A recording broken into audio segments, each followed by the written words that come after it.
Welcome back. Started to like these Fridays. It's like kind of like a good end of the week, wrapping up last week, start to the new week. And we're getting into a period of, these new NFL coming back has really sort of changed sort of my outlook. Certainly how I'm going to do these. Just it's added a nice new thing that's kind of a weekly thing. So you can kind of dip in and out, and I can give you guys sort of some bits and bobs to sort of like keep an eye on as you go. Because I'm not like I said last week, I'm not going to be out here just breaking down plays and X's and O's and team performance. But there's like bits you should like just be aware of come February when it's Super Bowl time. But I guess we'll get straight into it. Obviously, the GOAT, Ruud van Nistelrooy, has got to get an appearance. Right. There's only one place to start, of course, unless you've been living under a rock. Lewis Hamilton and Max Verstappen have crashed again. Obviously, as we knew, we knew this was going to happen after Silverstone. Like we knew, we thought. Like I said, there was a week before the Silverstone. There was a week off, which is important because everyone was heated. Red Bull were fuming. Hamilton did this and that. And then Hungary came, it was wet, and then I say luckily for the two of them, it was wet, so Bottas lost control of his car and took Verstappen out anyway. So then there's a 3-week break, and then it was, absolute Spa was wet, so there wasn't really a race. Absolute domination in Holland, so that things had kind of simmered down a bit. We're kind of looking at, is Verstappen going to run away with this again? Enter stage left, young Max, angry Max, and if you've been watching me all season, granted, listen, I'm obviously a fan of Lewis Hamilton. I do really like Max Verstappen, but there's things I'll notice about both guys, and one of the things I said, I don't know if it's in the very first race or early on, is Max's temperament is going to get him in trouble. Now, obviously, every young driver, and Hamilton's definitely no strangers to this. When they're at the beginning, they're going to ruffle some feathers because they're the quickest guy. They want to make those moves. They want to make the overtakes. They want to prove themselves. Everyone, even going back in the olden days, the 90s. So I've been watching some season reviews from the early 90s, 2000, and you realise it's just happened. Every stuff that's happening now has always happened, and it will always continue to happen. So the idea that people get precious about Max or Lewis, it's like this has been happening since Hakkinen and Schumacher and Prost and Senna and everyone. It just happens all the time. So, look. Well, in terms of breaking the actual, I'll get back to the Max temperament part in a minute.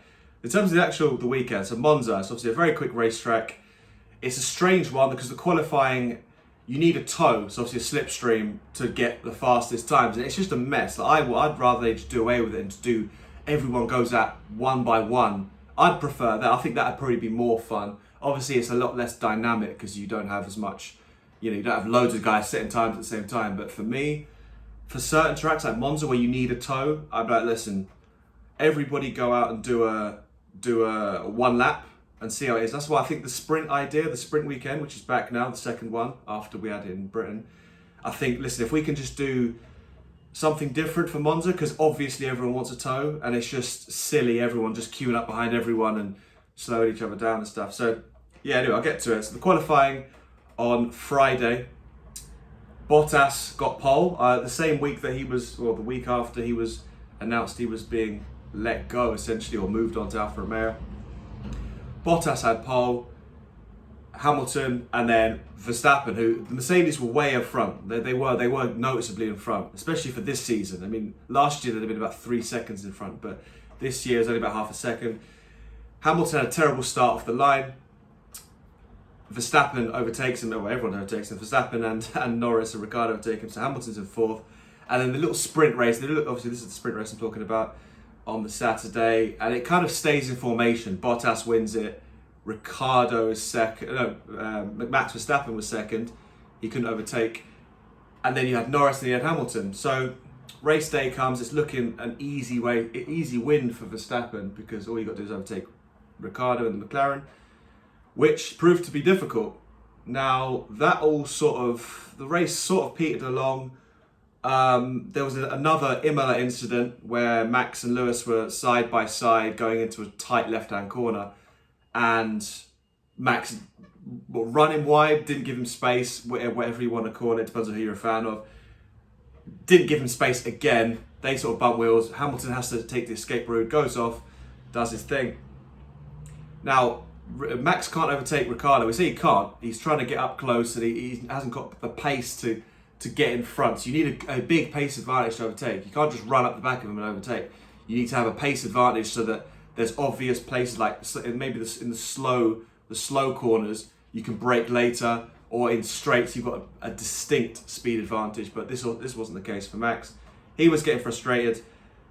Then, bear in mind, Red Bull have the fastest ever pit stop, which is 1.88 seconds, which is stupid. I mean, tyres gone. So, but the FIA have changed the pit stop procedure because they don't want it going so quick that the wheels fall off and stuff. So they made a little slight change. Now, that change led to Max Verstappen having an 11-second pit stop. So one of the guys, what you have to do, you have to nail the wheel gun, and then you have to press the button to confirm that it's been done, and then put your hand up and say, yeah, ready to go. So the guy pressed the thing, didn't press the button, because that was the old procedure. He's like, okay, cool, I'm done, hand up. But then he hadn't pressed the button, so he had to go and do a thing, fiddle around. He's there, Max is on the radio, shouting at his engineers, get very angry. I think it's a lap or two later, Hamilton comes in. He has a slow pit stop. So at this point, obviously he's looking like Max is going to be way behind. He has a slightly slow pit stop, Lewis, 4 seconds, which is about 2 seconds too slow. And then they tell him Max is going to be close on the exit. So when you come out the pits, he's going to be quite close. So from the onboard, I mean, when you're watching it back, you're like, okay, cool. Like, Lewis comes out the pits. You've got to stay to the right of this white line. Otherwise, you just jump into the track and they're going 200 miles an hour. So you'll stay up to the right of the white line. Hamilton comes out. And it's looking like okay, cool, Hamilton's just going to go, like Hamilton's way in front. Max's closing speed was so big. Like, it gets close. I'm thinking, is Max going to try it? No, he's not going to. Max gets to, in terms of that, he gets to probably like there, closing. And I'm thinking, yeah, he's just going to back out now and just go round. But he keeps going round, and now he's on the outside. Now, obviously, without putting the graphic up, it's a tight right and then a tight left. So if you're on the outside on the first part of it, you need to go all the way over to the right hand to get all the way to the left again. So Max went round the outside on the first turn one, the right hander, and there's nowhere to go. Like, you're already off the track. You're off the track. You can't make it. So you have to go round the escape route over the little bumps. Max didn't want to do that. So Max goes straight across. I mean, he cuts the corner. You'll see the thing. He cuts he cuts the corner. And they're called sausage curves because they're little kind of bumpy curves on the outside to stop people just running wide and cutting corners and gaining advantage. Goes across it, bounces, and then he's airborne, straight into Hamilton's car, goes across. Max's wheel bounces off the halo, which is low-key saved Lewis's life, saved many people's lives. Bounce off the halo, the tyre still hits Hamilton in the head, and they're both out. Max gets out of his car, barely glances at Hamilton and walks off, which obviously wasn't great. At the time, I mean, I was watching it live, and it was gonna happen. But it was a very, I mean, Toto Wolff, the Mercedes boss, called it a tactical foul. I don't quite agree that he was like. I definitely think he made the decision. I was like, right, I've missed this corner. Like, obviously, this is all in the space of not even a tenth of a second. Split second, he's like, right, I missed the corner. What are we going to do here? We just continue. Like, we can't back out of this now. I have to just go. So there was definitely, I say definitely, listen, I'm not a race driver, obviously. I'm sitting here talking to you guys. In my opinion, from what I saw and from what other people saw, I think he made the decision to be like, you know what? If we both DNF, I keep the title lead. That's what I personally think. He's like, listen, it is what it is.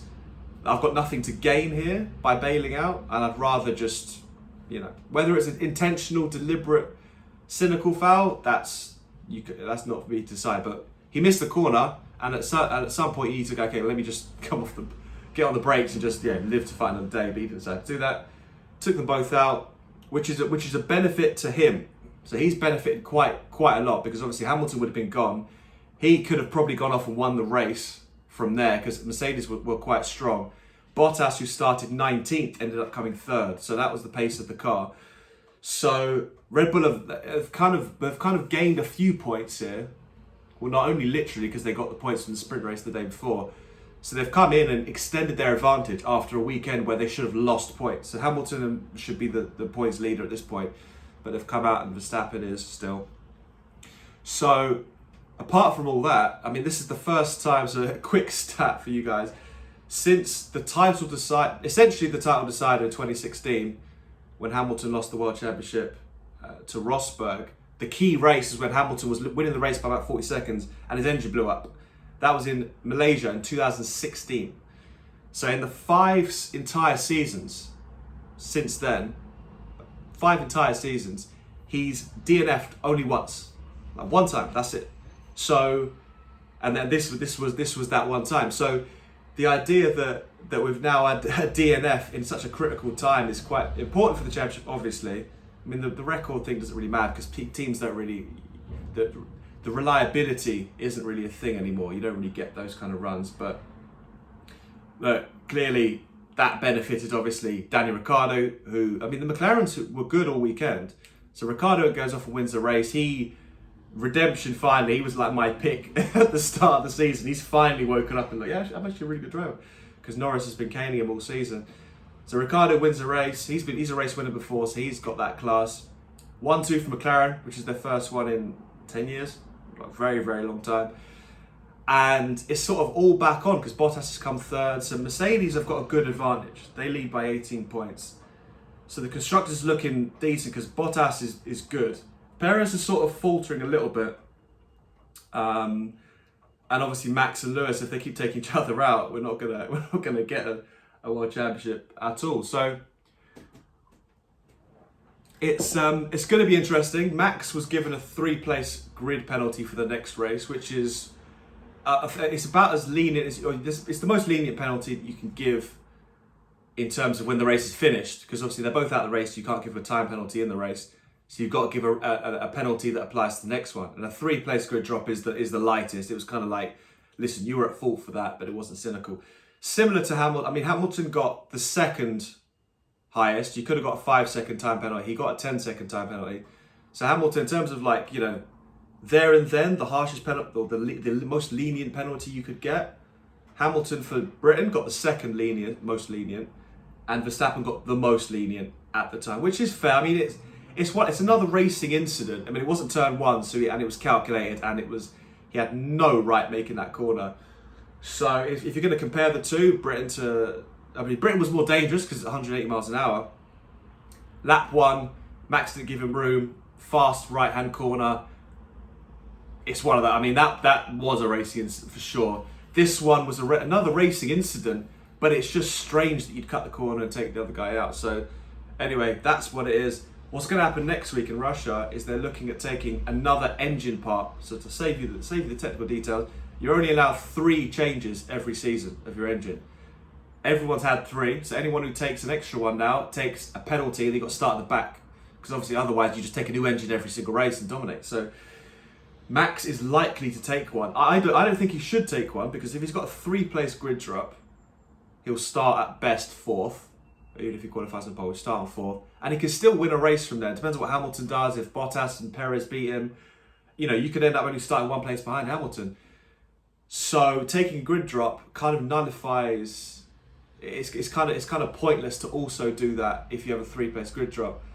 Hamilton, well, if Verstappen takes a grid drop, Hamilton, I think if I was Hamilton, I would just go off and try and win the race, get maximum points, and then sit on a points lead and then try and take a grid penalty the next race or whatever you want to do. I think definitely if the points are there, if Verstappen's going to start at the back and get maybe 5th or 4th, you have to get maximum points for sure, and then try and do the same to Verstappen another race. So it's going to get very interesting, very, very interesting from here. I think we're going to get a lot more contact, because I just don't think Max is going to... I think Lewis is sort of at this point like, I mean, go on then. I get if you want to make contact, we'll make contact every race. I don't, because Lewis historically has never been that guy to run in deep and take people out, and he's not a dirty driver. Not that Max is a dirty driver, but he's obviously very aggressive. He doesn't mind making contact. So I don't know if Red Bull are going to say to Max, listen, just keep the car on the road, because you will get penalised if it's always that way. Because at this point, unofficially, it's 3-1 to Max, or Lewis, whichever way you want to put it. So Imola, Max bumped Lewis off the road. Lewis lost out in that occasion. Spain, turn 1, Max would have cleaned Lewis completely out if he didn't move. It's another 1 to him. Britain obviously went the other way. Lewis took Verstappen out. But Verstappen did turn in, but Lewis took Verstappen off the road. And obviously now Monza is another Max into Lewis. So if we start unbalancing it, it could get very strange. But yeah, next week is Russia, which Mercedes have always been good at. Lewis hasn't been good at it. It's not a good Lewis track, but Mercedes have been good at it. So Bottas loves Russia. So we will see. There's a big long straight, so power could be at a premium, could be important for them. So listen, next week after, I mean, these races are going to come thick and fast, and the championship's going to be decided in the next 4 races for sure. Like, I think we're going to get some DNFs, we're going to get some engine penalties and some contacts. So hopefully we don't get too much. I mean, I'd rather they just race. I'd rather Max be like, all right, listen, we're going to race properly now. They come together, listen, a little bump, but we don't want to see taken out and angry and he should have left me space and high speed crashes and DNFs. I'd rather it be, speed, because it's an all-time title decider. I think we could end up in Abu Dhabi. It's like whoever wins the race wins the championship, and it's down to qualifying, it's down to strategy, and it's we could save this. We could well be, last 10 laps, someone's chasing down someone to win the World Championship in Abu Dhabi. That could well happen. But anyway, we can only hope.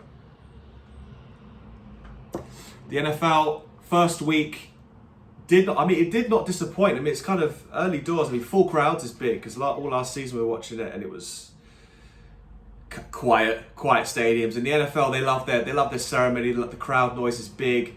Certain stadiums are so loud, it's like a whole atmosphere. It's kind of like imagine the best of the football stadium, like that Galatasaray and these real, like Dortmund, these real intense atmospheres. That's what you get. Some of them, like Kansas City, Seattle, are like that. Sometimes you get these 12, what they call it, 12th man, where they have such a big effect. And I think that was definitely borne out. Had a few shocks.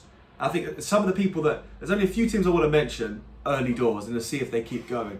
The Saints, the New Orleans Saints, who had Drew Brees, who was like a legendary quarterback, had all the passing records. He was with them for, I don't know how long, but his whole career. He got traded from San Diego and he was always with New Orleans. Won a Super Bowl with them. Seen as underrated, even though he's got a lot of passing records, because he didn't win a lot. He didn't win like Tom Brady or Peyton Manning. But the Saints hammered Aaron Rodgers and the Green Bay Packers, like hammered them. Which, bear in mind, Green Bay were one of the favourites for the Super Bowl. That's something to watch out for, because Green Bay were looking, everyone was like, okay, Green Bay, Buffalo, who also lost, are looking like something Super Bowl contenders, depends on who does what throughout the season. So Green Bay getting hammered in week 1 was a shock. Buffalo Bills getting beat by the Steelers, who finished last season terribly, also a shock. Obviously, we mentioned the Bucks, they won. The Chiefs were good. I mean, they came back and beat the Cleveland Browns. The Chiefs and the Bucks are the two favourites. In terms of like obvious favourites, the two teams in the Super Bowl last year, the Tampa Bay Buccaneers, Kansas City Chiefs, they're like the favourites. And then teams fitting below that. I mean, most people would have had Buffalo and Green Bay there. They've both lost, so who knows? Arizona looks good. The Ravens lost. Buffalo. Baltimore Ravens lost. Another game, if it's worth you watching highlights of the game, watch the Las Vegas Raiders and the Baltimore Ravens. Great game. Really, really good game. Week 1 is kind of hard to see, but they don't mess around. They come every single week. Every single week there's games. There's only up until mid-January. Then we've got the playoffs. So a lot of interesting storylines. I think definitely the Saints hammering the Packers was big. The Bucks and the Chiefs winning, tick tick, and then teams like the Ravens, I've already mentioned the Packers, Ravens, Packers, and the Bills losing. They're all very, very surprising. And you had a couple other teams that looked good. Obviously, the Cowboys looked good. The Eagles did look good against Week 1, I'm just throwing names out there, but I'll build more of a narrative about these teams when I see 2 or 3 games, because we're not really too sure. But my old team, the Patriots, they lost. They had the first round quarterback, Mac Jones, did look good, but they lost in Week 1 to the Dolphins. So I'll sort of keep an eye on them, but my team is sort of the Bucks for now. Cristiano Ronaldo is ridiculous. If you didn't know already, he's ridiculous. 2 goals in his debut against Newcastle. I think now when we look at anytime you see even for the last however many years, you see Ronaldo's name pop up in a sporting sense, it's like, of course he did that. Like it's not so much surprise anymore. So you see the 1-0, who scored? Ronaldo. It's like, are you joking? 2-0, like 2-1, Ronaldo again, like, and the goal, the type of goal he scored. The first goal was a little tap in, a little poach, which is what he does now. The second goal, he roasted the defender, left foot through the, like, he's not going anywhere. And I think Man United, despite losing to young boys in midweek with Ronaldo, who scored again, I think United with Ronaldo is he will just drag you through, like a bit Michael Jordan-esque. He's like, no, we're actually not going to lose this game. He's not like a diva individual. He'll be like, no, you're doing it. He'll coach the team and he'll drag you through reputation and through sort of whatever else you want. He'll be like, no, we're winning this game. We're going to win this Champions League. We're going to win the Premier League. We're going to do all of it. So, I mean, a lot of United obviously look good. They smashed Newcastle. Chelsea's still looking good. Lukaku's still scoring goals. He's one of my pre-season. Yeah, don't worry about it. He's fine. He hitting the ground. It's like he's never left. Comes straight in. Yep, goals. Off we go. So Lukaku's straight in, off the mark. City kind of had a slow. Obviously they lost.